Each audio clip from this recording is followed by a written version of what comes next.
Good evening. Good to see you all this evening. It's been a day. It's been a good day. Doing funeral services seems to take the most out of me. It always exhausts me afterwards.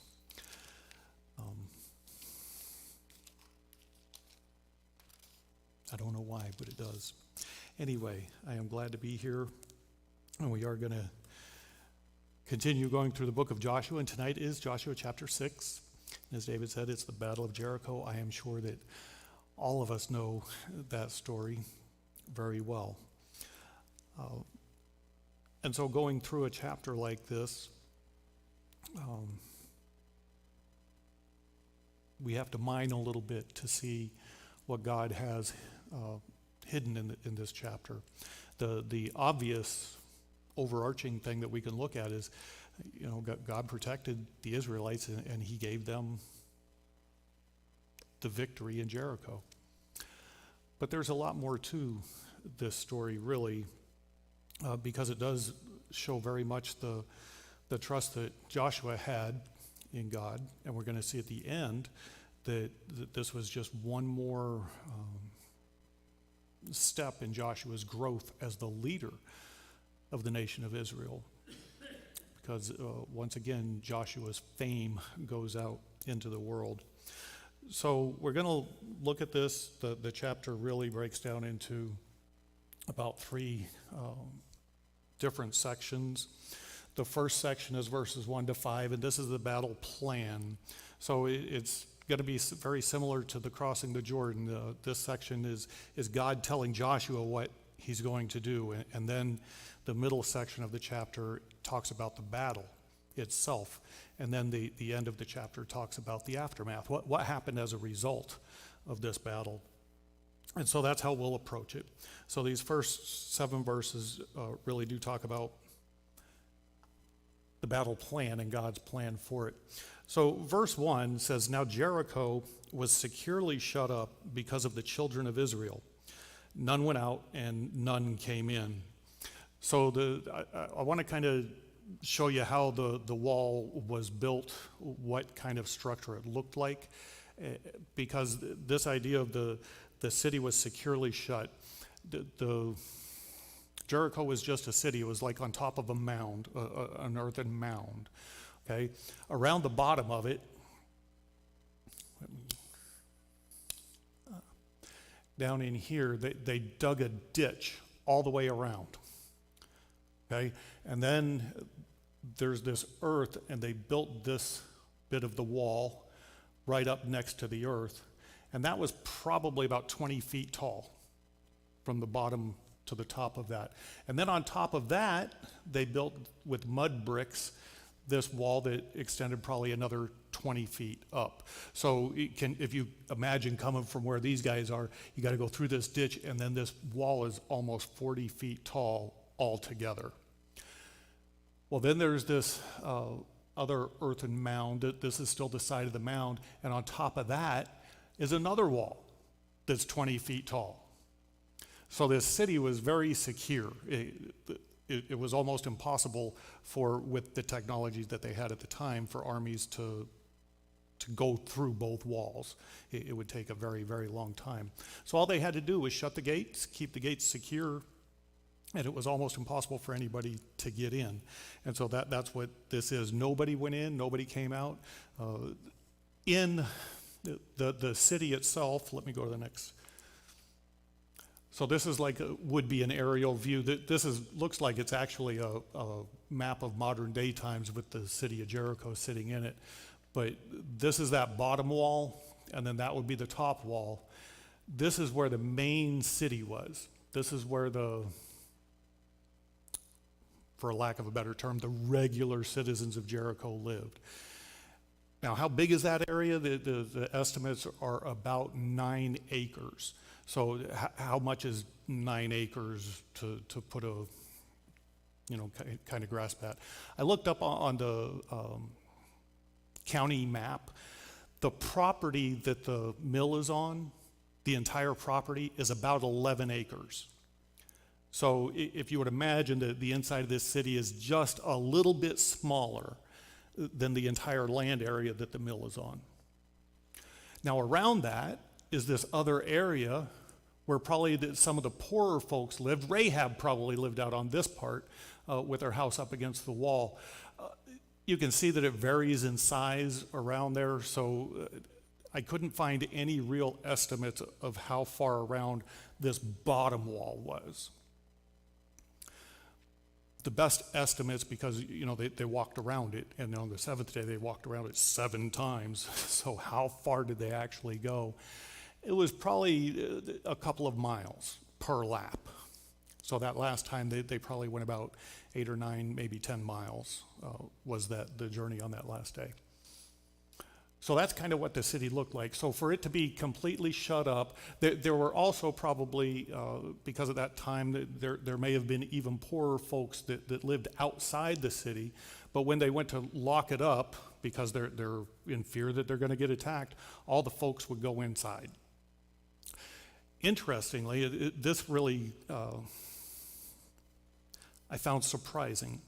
So the archaeologists estimate that about 200 people lived per acre.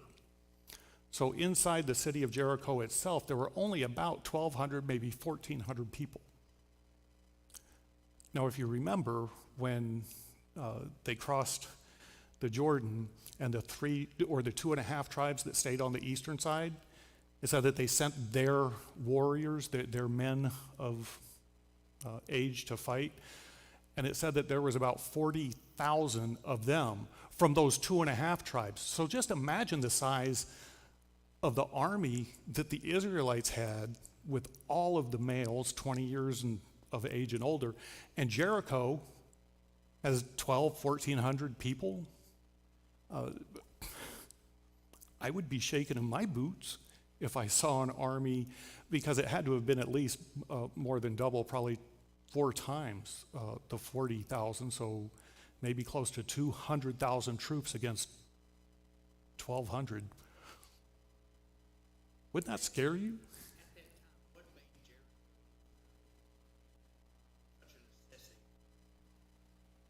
What made Jericho such a necessity to conquer? It was just the first city that they came across. Too bad for them. They were the example that God was going to set for the rest of the way. Now, for that time, this was a very formidable city. Typical armies would not even probably try to attack it because of the wall system that they had. So now Jericho was securely shut up because of the children of Israel. None went out and none came in. So they saw Israel come across the Jordan. They knew that they were in Gilgal, which is only about 6 miles away. And they said, they're going to attack us. We're going to shut everything up. So starting in verse 2, we see God's instructions to Joshua. And notice he says, and the Lord said to Joshua, see, I have given Jericho into your hand, its king and the mighty men of valor. God says, I have given. It's already theirs. God already gave it to them. All they have to do is receive the gift and do what God has asked them to do. He gives very specific directions. There's very specific things that he wants them to do. This is very much like salvation.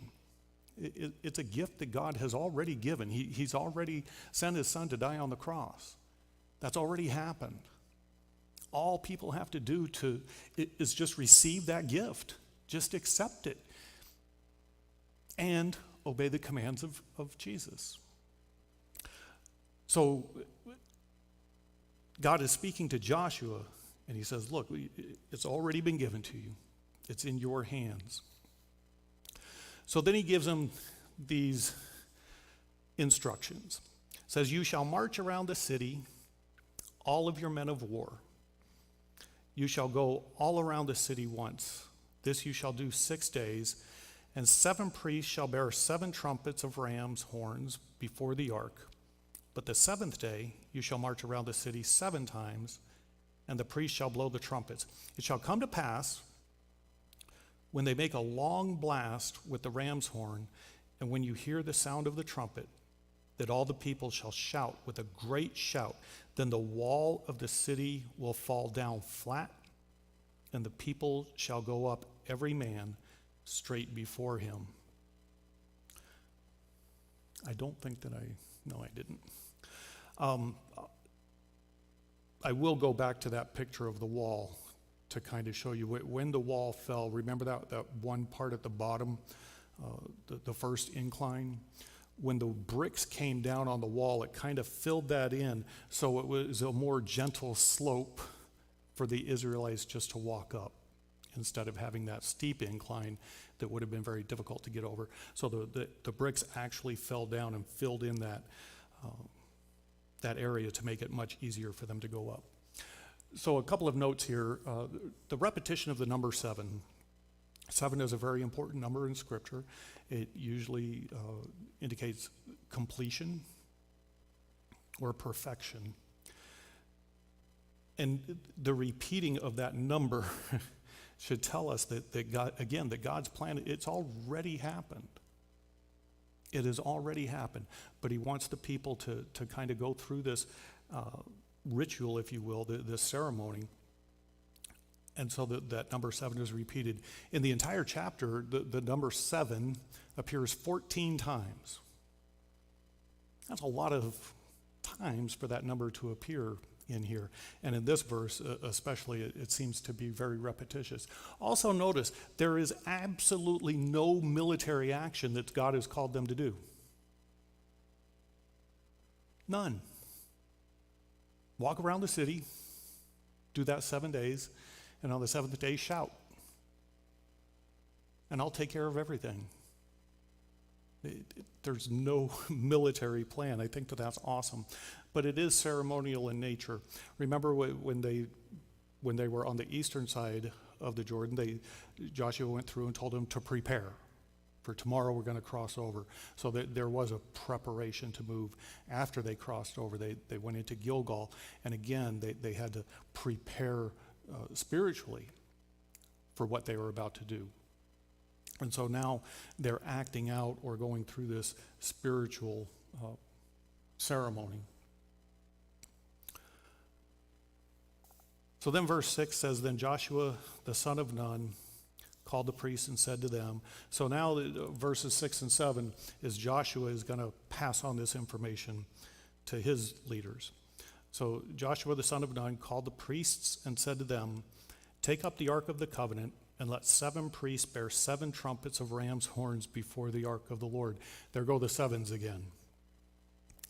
And he said to the people, Proceed and march around the city, and let him who is armed advance before the ark of the Lord. Now we're going to see later on, he also says that there was a guard behind the ark too. But the main company of the force, the troops, walked in front of the ark. So there was the troops, then the priests with the horns, the ark, and then some troops behind them. And that was the order of the procession.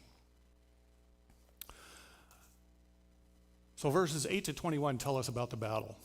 Now, we're going to read through it, but he goes through the first day with pretty good detail, and then he just talks about the second day as, okay, we did it again, and then he just goes into the 7th day. So let's see how that develops. In verse 8, So it was when Joshua had spoken to the people that the 7 priests bearing the 7 trumpets of ram's horns before the Lord advanced and blew the trumpets, and the ark of the covenant of the Lord followed them. So they were blowing their trumpets, they were playing the trumpets the whole time that they were walking around. The armed men went before the priests who blew the trumpets, and the rear guard came after the ark, while the priests continued blowing trumpets.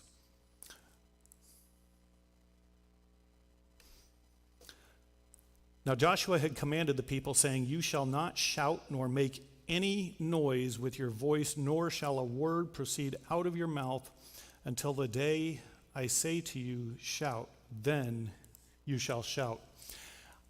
Can you imagine this? You can't say a word, you can't make a sound for 7 days. The whole nation of Israel. That's what they were commanded to do. Have you ever tried to do that in your own house? Maybe even try to make it 5 minutes? That's a difficult thing. How do you think you'd do? Honestly, 7 days, you can't make a sound. You can't utter a word, no humming, no singing, no clicking your tongue, nothing. No noise at all. Most people who've been in the military can do it. I don't know. I did it for about an hour, but then you failed in the first hour. That would be, I think, a very difficult thing to do. So let me ask this, and I'll kind of give you my answer, but why do you think God commanded that? Why was that such an important part of this?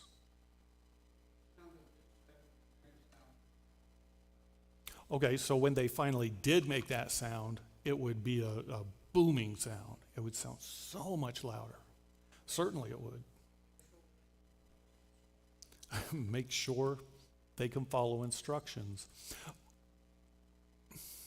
If they weren't able to talk and just have, random conversation, what do you think they were thinking about? What was that? Why? I think it was to help them focus their mind on God and what God is doing. I think that it's good for all of us to have some quiet time, some time that we set aside, not to read, not to pray, not to talk, but just to sit and meditate and think about God. Focus our energies on Him.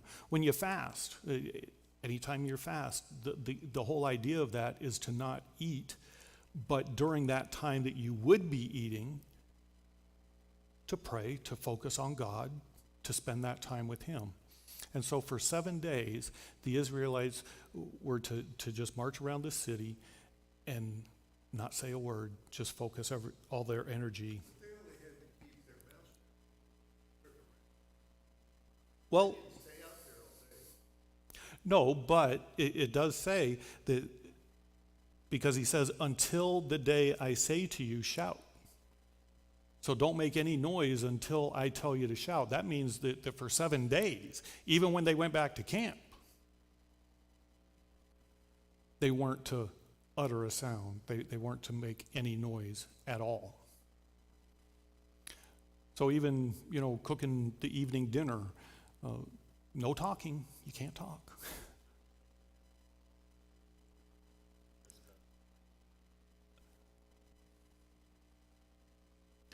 Well, it says, now Joshua had commanded the people.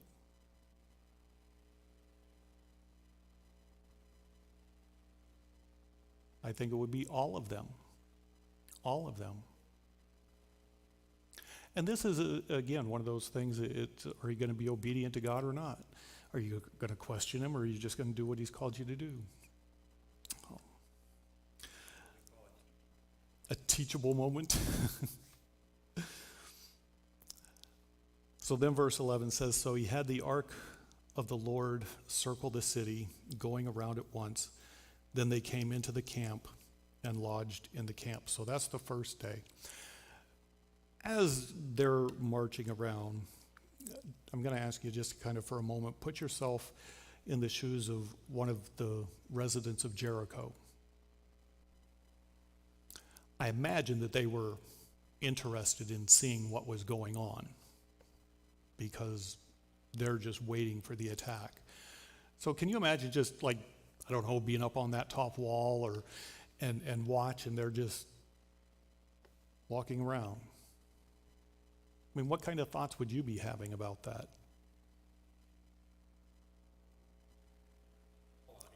There's a whole bunch of folks. I'm sure that there was some fear, some anticipation. What are they doing? Why aren't they just attacking and get it over with? I imagine there's all sorts of thoughts. So I also think that the reason that God had them do this was not just for their sakes, but for the residents of Jericho. Their days are numbered. They're going to find certain doom very, very soon.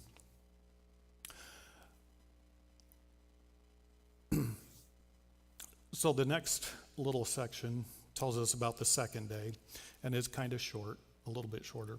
So in verse 12 it says, "And Joshua rose early in the morning, and the priests took up the ark of the Lord. Then 7 priests bearing 7 trumpets of ram's horns," see, there's that 7 again, "before the ark of the Lord went on continually and blew with the trumpets.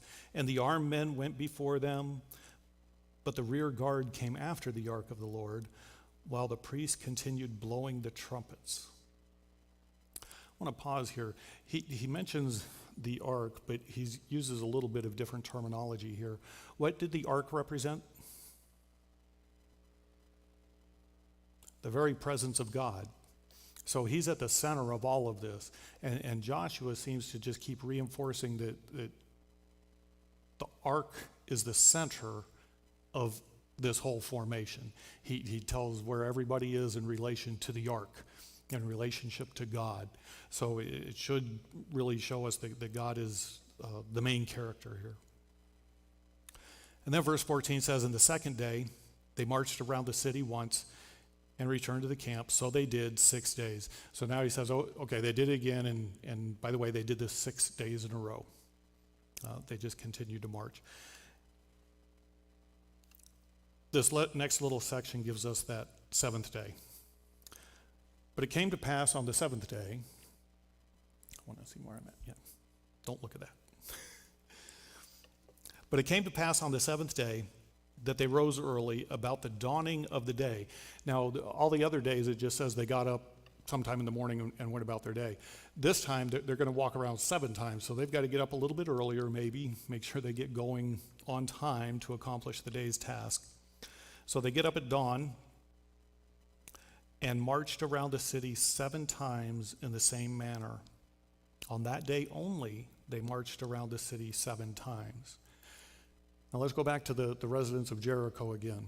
They've just watched them march around 1 time for 6 days in a row. What do you think their thoughts were when they started that second lap or the third lap? It's this day's different. There's something going on. Maybe this is it. It's get ready. But still, there was no evidence of like a siege mound or any equipment to scale those walls. I'm sure that they had some kind of false assurance that they were okay. But so then verse 16 says, "And the 7th time it happened when the priest blew the trumpets that Joshua said to the people, 'Shout, for the Lord has given you the city.'" Once again, Joshua is saying exactly what God said to him. The Lord has given you the city. It's yours. Just shout. Shout at the top of your lungs. Now they get to scream, and like George said, can you imagine the sound of that? Again, if it's maybe 200,000 people all scream, shout at the same time. So verse 17, "Now the city shall be doomed by the Lord to destruction, it and all who are in it. Only Rahab the harlot shall live, she and all who are in with her in the house, because she hid the messengers that we sent." So Rahab is going to be saved, Rahab and her family. Again, remember that her house, we saw in chapter 2, is right on the city wall. So when the wall comes down, we'll talk about how that must have looked.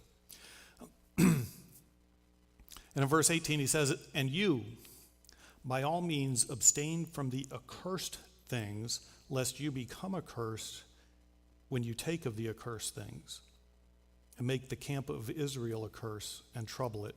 When he talks about the accursed things, What do you think those things are?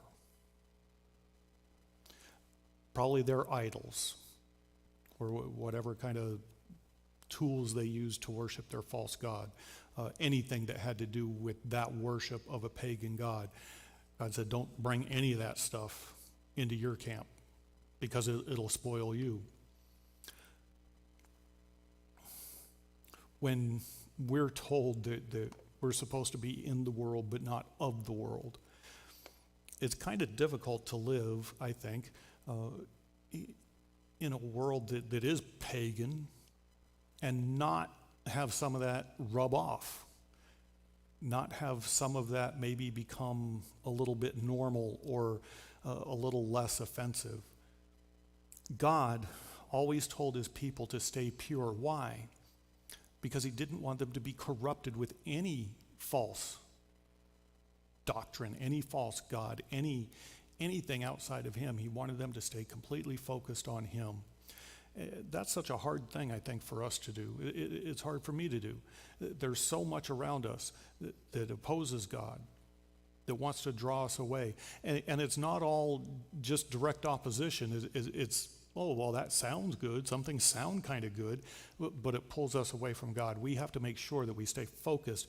And that's what God was telling them. Don't get caught up with it, with all the shiny stuff.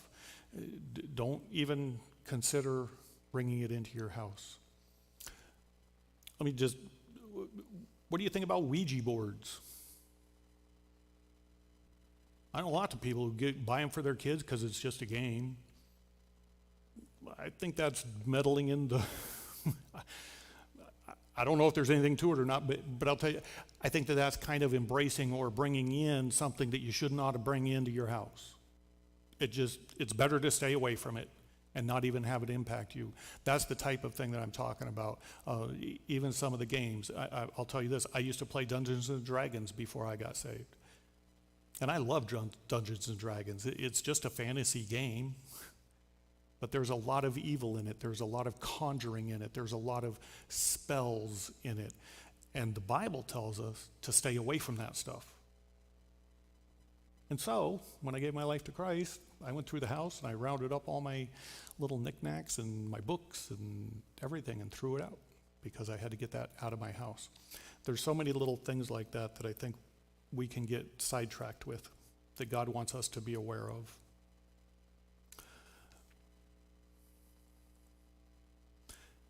But, in verse 19, all the silver and gold and vessels of bronze and iron are consecrated to the Lord.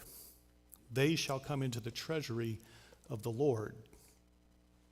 So when it says consecrated to the Lord, that means it belongs to him. And so the people are supposed to gather it up, but they're supposed to give it to the God, put it into the treasury, not keep any for themselves. And you all know the story. We'll get to it in the next chapter, but Achan is disobedient in that. So verse 20, so the people shouted when the priest blew the trumpets, and it happened when the people heard the sound of the trumpet, and the people shouted with a great shout that the wall fell down flat. Then the people went up into the city, every man straight before him, and they took the city. I did not. So again, the way that the bricks came down, and I did read some of about the archaeological digs, and they have found bricks that were like making this ramp up to that first wall. And so the soldiers could have easily just walked right up those bricks all the way up into the city without any effort or any real difficulty. And so they went up and took the city. Verse 21, and they utterly destroyed all that was in the city, both man and woman, young and old, ox and sheep and donkey, with the edge of the sword. Doesn't that sound cruel? I mean, it's not just the men who can fight.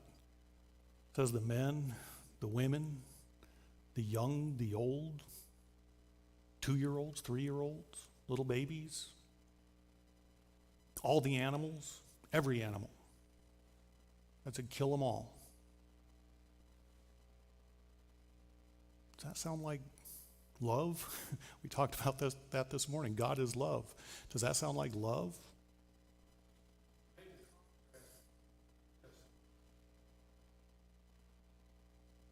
Okay, Larry says that's a big contrast between the Old Testament and the New Testament. What do y'all think of that?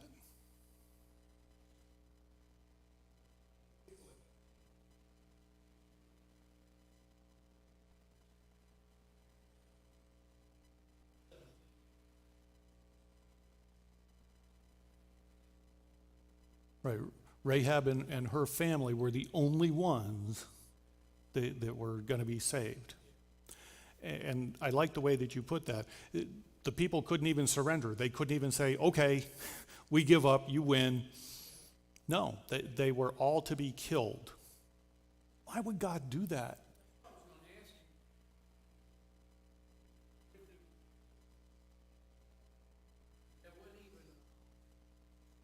No, no option to surrender at all. Nope.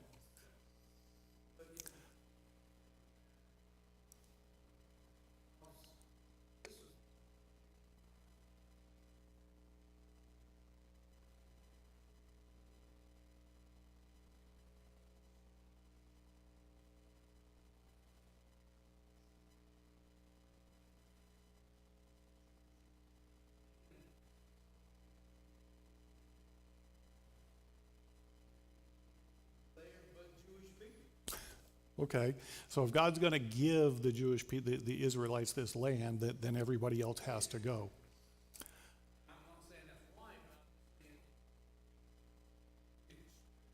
Mm-hmm.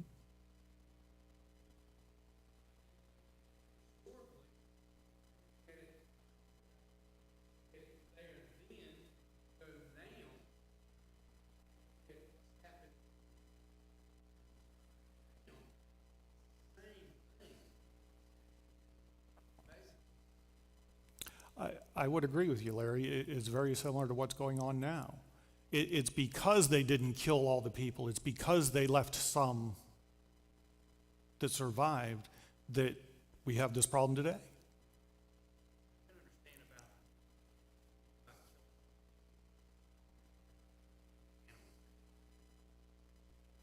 Okay, David says he kind of understands about killing all the people, but why kill all the animals? They could be used, right?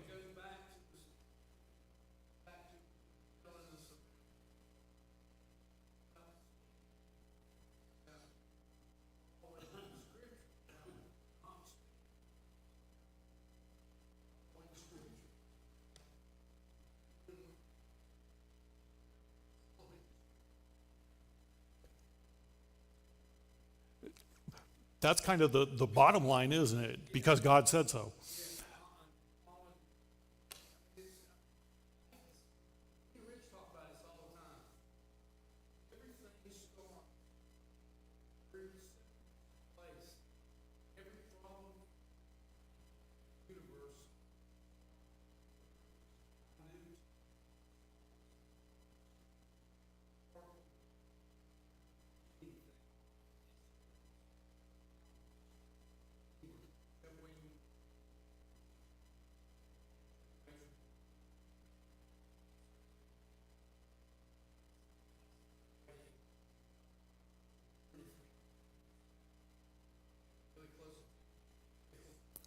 We do, and I agree with you, Larry. It's God says do this. That's what we should do. Don't deviate from that at all. When we do, that's when we start to have problems. That's when all the errors take place.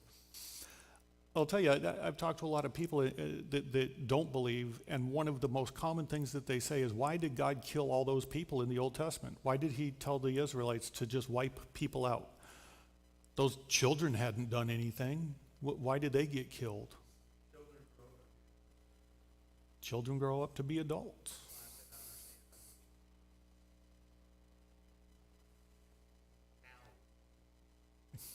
Right, why the cow? Why the cow?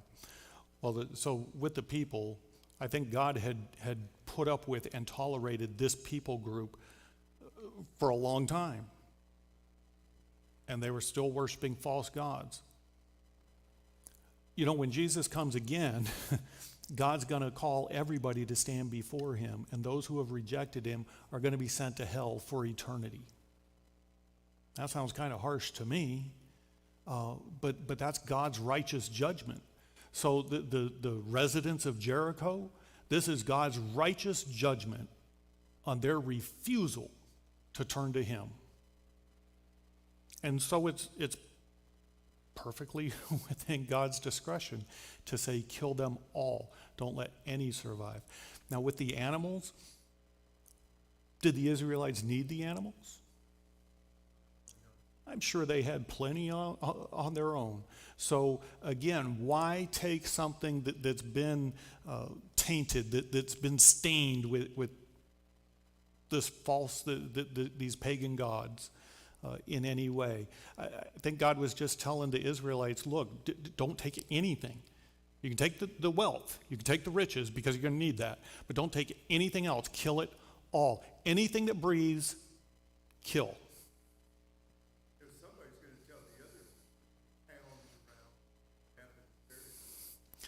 That's another thing, because when they do accomplish that, that word is going to spread, and it's even going to put more fear into the people's lives that they're coming up against. It seems extreme to a lot of folks, but again, this is God's righteous judgment on a particular group of people who have absolutely flat out rejected him. And he was providing for them, right? He causes it to rain on the good and the evil. So these people are not innocent. They're not just poor, innocent bystanders. So that's the battle, if you will. Really, there was no battle. It's God did everything. The people just walked around and then walked in. Now, they did kill the people, but there doesn't seem to be any indication that there was any resistance, that the people of Jericho put up a fight at all. It just seems like they were just overwhelmed and destroyed. So the last section now is the aftermath. What happened because of what God did with the walls of Jericho.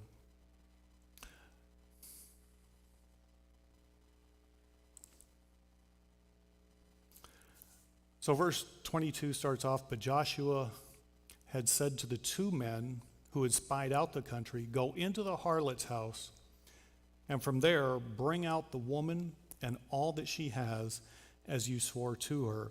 And the young men who had been spies went in and brought out Rahab, her father, her mother, her brothers, and all that she had.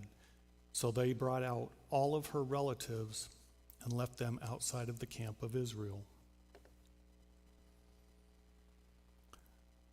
I don't think that I'm emphasizing this or reading too much into it, but doesn't this sound an awful lot like salvation?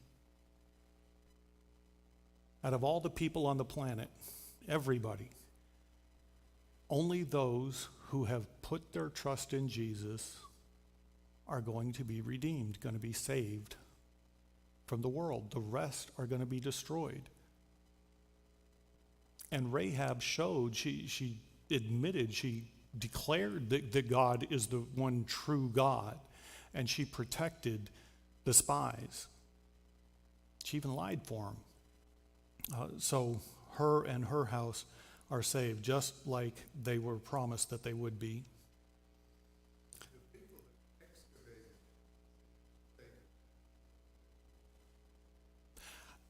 And that's a good point. Thank you for bringing that out. There is one section of the wall, I think it's on the northeastern side of the city, where the wall was still up. And it's very much believed that that was where Rahab's house was. The rest of the wall completely came down. And there's no evidence that there was an earthquake or some other natural reason why those bricks would come down, why those walls would come down. And this next verse also goes on to the archaeological findings that support it. In verse 24 it says, "But they burned the city and all that was in it with fire. Only the silver and gold and the vessels of bronze and iron they put into the treasury of the house of the Lord." So they killed anything that breathed. They took all of the wealth and burned everything else. I was reading about one of the archaeological digs this morning, and they said that because of the color of the bricks that they found, they are very certain that there was a tremendous fire that caused those bricks to change color. Now, I will tell you, these particular archaeologists were devout atheists. They still will say that, well, the Bible's not true. Yes, the bricks were burned, but that doesn't mean that the Bible's true. Okay, the walls came down and there's no reason for them to come down, but that doesn't mean that the Bible's true. I think all of the archaeological evidence around Jericho supports exactly what Joshua 6 says happened.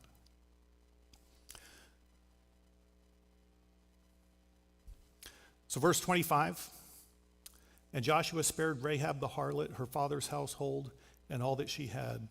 So she dwells in Israel to this day, because she hid the messengers whom Joshua sent to spy out Jericho."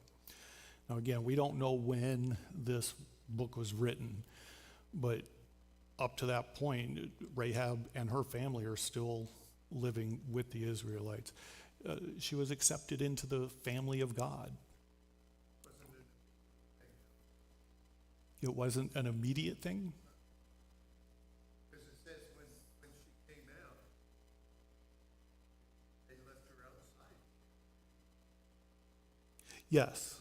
So she was outside the camp.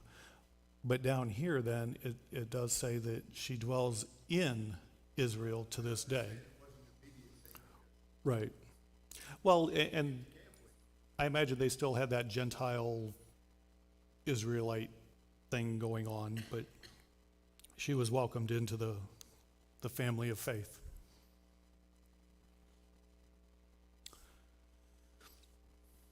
So verse 26, this is kind of it's still the result. Anyway, verse 26 says, "Then Joshua charged them at that time, saying, 'Cursed be the man before the Lord who rises up and builds this city Jericho.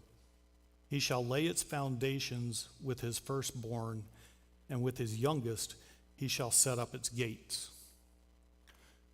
What he's saying is anybody who tries to rebuild this city, their oldest will die when they lay the foundation, and their youngest will die when they set up the gates. No one is to try to rebuild this city. Let's go forward in time a little bit. Flip over to 1 Kings chapter 16.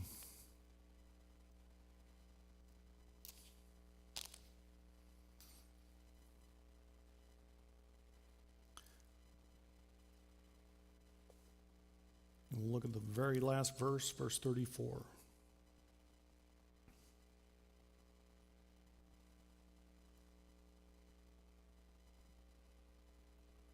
This is during the reign of Ahab, but it says, "In his days, Hiel of Bethel built Jericho. He laid its foundation with Abiram, his firstborn." Now that's the exact same terminology that Joshua used, that with his firstborn he would lay the foundations. "And with his youngest son, Segub, he set up its gates, according to the word of the Lord, which he had spoken through Joshua, the son of Nun." So later on, somebody did try to build Jericho, and exactly what Joshua said would happen happened. He lost his oldest son and he lost his youngest son because he tried to rebuild this city that God said, don't ever rebuild it. God doesn't give us instructions just for the fun of it. He gives us instructions because he loves us, because he cares about us, and he wants the best for us. It would be wise of us to listen to him and not try to bargain or barter or question or, well, why can't we do that? Just accept that that's what God said, and that's the way he wants things to go. And so the end, the last part of this, so the Lord was with Joshua, and his fame spread throughout all the country.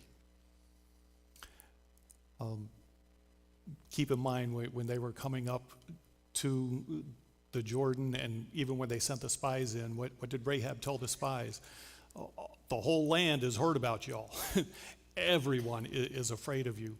And so I'm sure that the report of this event spread pretty darn quickly throughout the rest of the land of Canaan.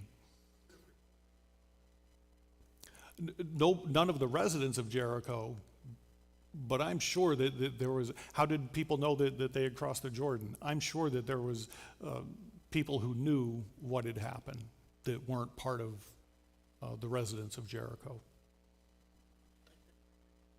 The farmer down the road. Right.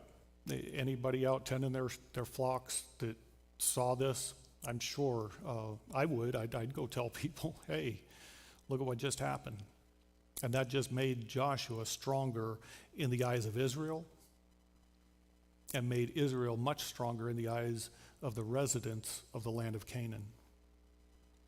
Now, in this particular battle, this particular incident, the people were obedient to that they did kill everything that lived. They did do that. Later on, we're going to see that they don't.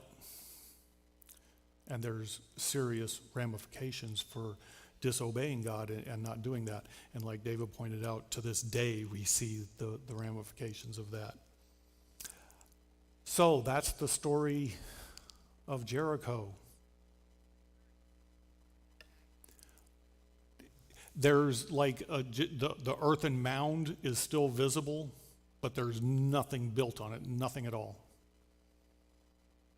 Says the British made it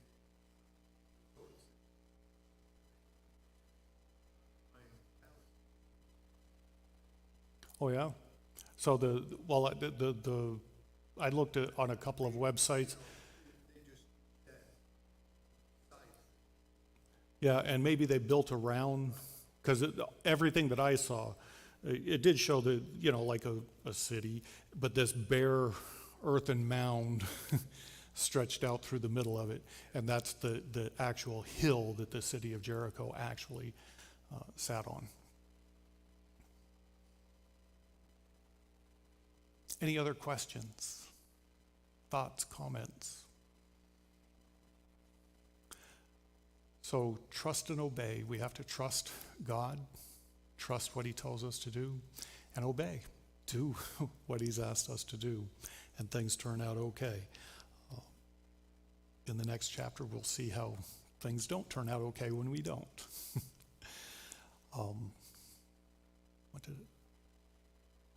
Anyway, so let's close in a word of prayer. Dear Heavenly Father, Lord, thank you again for this time to come together. Lord, thank you for your word that allows us to get to know you better, that allows us to see how you see things. And Lord, I confess, I don't always see the world the way that you do. And so I thank you for this. And the times that I do question, Lord, I just pray that you would speak to my heart and help me to see the truth that you want us to understand. Lord, but I just pray that each and every one of us will walk away from here tonight just thinking about the commands that you have given us that maybe we're not following. And help us to see those things and help us to get back on the right track. Lord, I just pray for Wanda and her family tonight. Lord, I just pray that you would be with them. Lord, comfort them. Lord, as we leave here tonight, I just pray that you would give each and every one of us an opportunity to talk to somebody this week about Jesus Christ. Lord, help us to change this community one person at a time. Give us the courage and the boldness to speak, to be obedient, to follow the commands that you have given us. We pray all this in Jesus' name. Amen. I love you all. Have a wonderful night. And if I don't see you before that, I'll see you on Wednesday. Tomorrow, by the way, for Veterans Day at the museum, we're doing a bricklaying, and there's going to be a little ceremony. It's for the residents of Edgecombe County, the veterans. So it'll be a short little ceremony, maybe 15, 20 minutes, down by the museum, if you can make it. Have a good night. Oh, it's at 12 o'clock, unless it rains. There's one at 11 down at the Common.